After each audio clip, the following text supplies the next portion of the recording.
After we've seen how to use Paramiko to automate simple tasks for Linux or for Cisco iOS, now it's time to see how to use SCP to copy files or directories from Python.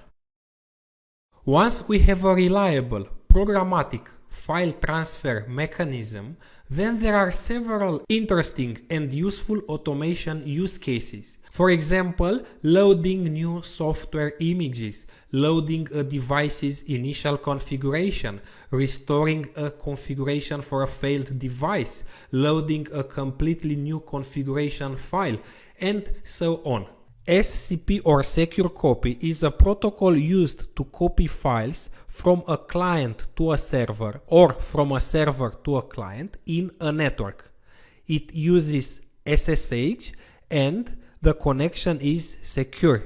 It's the encrypted SSH connection. In this example, I'll use the SCP module that uses Paramiko transport layer to send and receive files. In a new file, I import the Paramiko module, and then from SCP module, I import the SCP client.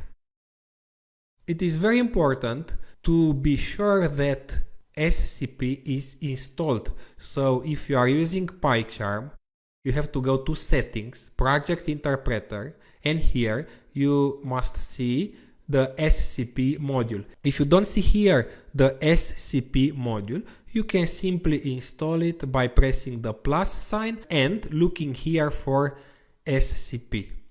SCP module for Paramiko is already installed on my machine. In order to use SCP, we must first connect to the device using Paramiko. So from a previous script, I'll copy the connection line. So I'll copy the code that is used to connect to the device and paste it here. I am going to use a Linux server with this IP address to copy files from my Windows recording box to that server. So here the IP address is 192.168.0.133. The port is 2299. Username is Andrei. The password is mypass123. It's important not to save passwords in files. I've saved the password inside this file just because we are just testing how it works, but in a real environment you don't have to save passwords. This is dangerous. The IP address must be written between single quotes. Now I'll create an SCP object by calling the SCP client function. This function takes a single argument, and that argument is the Paramiko transport layer.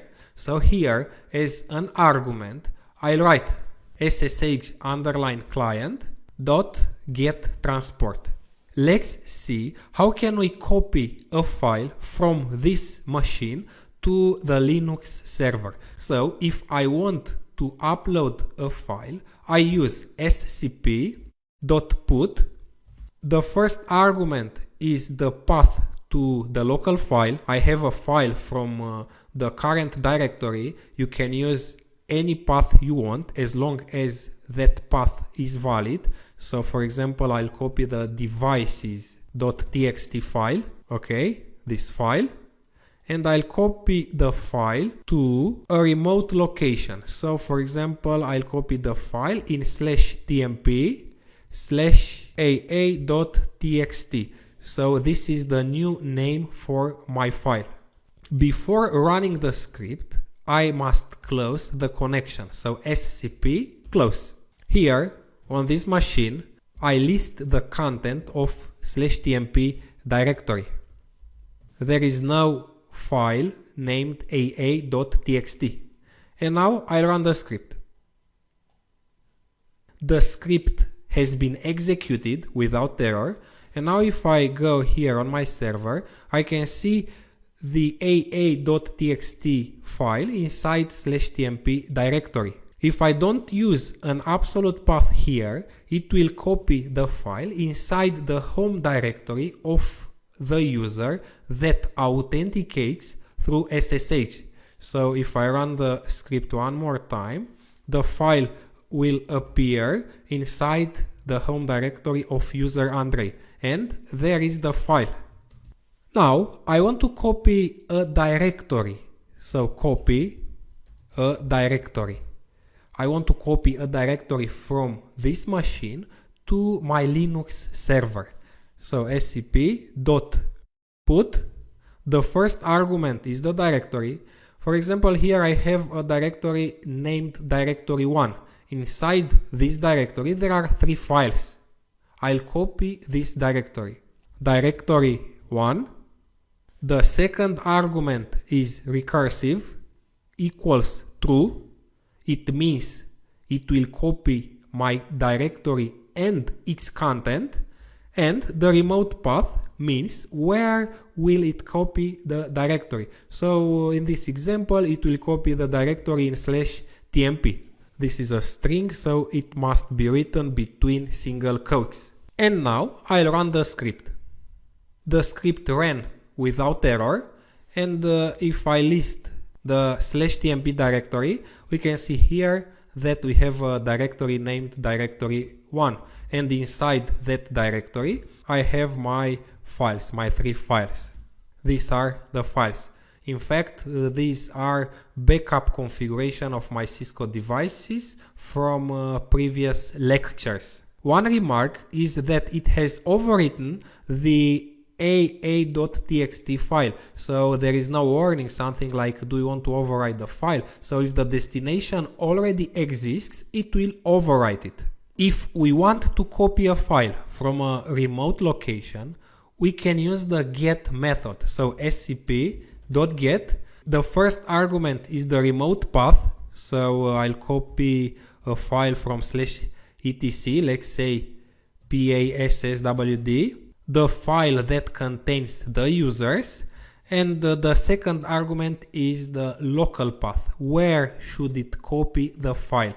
Let's say in the current directory as passwd.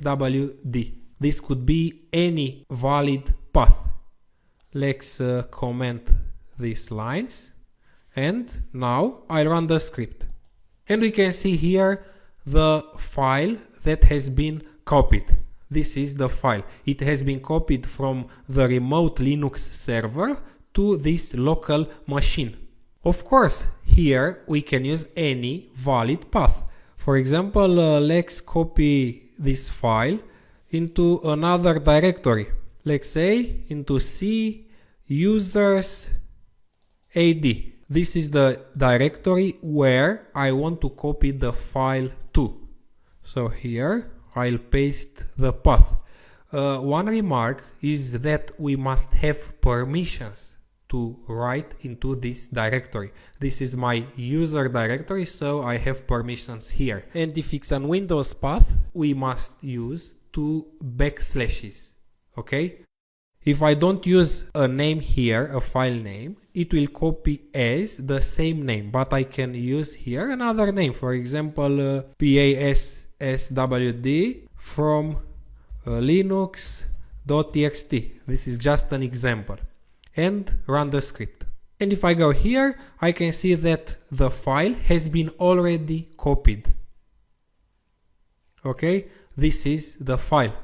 This is how we copy files to remote locations or from remote locations using SSH and the Paramiko module in Python.